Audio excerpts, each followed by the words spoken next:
Welcome to our channel. Today we how to activate Zapier with ClickUp for recurring workflow triggers, beginner guide step by step clearly.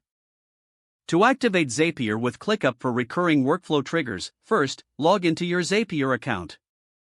If you don't have an account, create one by signing up for free. Next, click on the Make a Zap button. You'll be directed to choose a trigger app. Search for and select Schedule by Zapier. Choose the frequency you want for your recurring workflow, such as daily, weekly, or monthly. Set the specific time you want this trigger to occur. Once you've configured the schedule, click on Continue.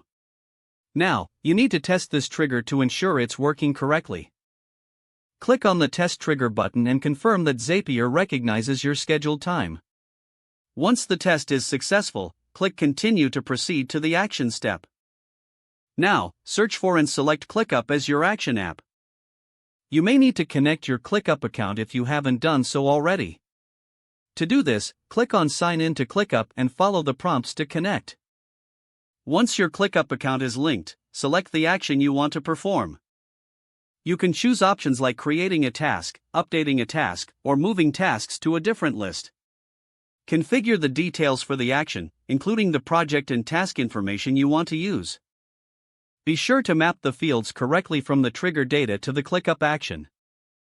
After that, click Continue to review your Zap. Double-check your trigger and action steps to ensure everything is set up properly. Once you're satisfied, click Test and continue to run a final test. If everything performs as expected, click Turn on Zap to activate your new workflow. Congratulations, you have now successfully activated Zapier with ClickUp for recurring workflow triggers. If the page does not load, refresh the browser or try again in a private or incognito window. Make sure you are using the correct email address, then retype it carefully to avoid small typos. If your password is not accepted, use the Reset option and create a new strong password you can remember. Check your spam folder for verification or security emails, then complete any requested confirmation steps. Enable two-factor authentication if available to improve account security and reduce unauthorized access risk. After signing in, review your profile details so your contact information and settings are accurate and current. If you see an error message, note it down and try again after restarting your device and internet connection.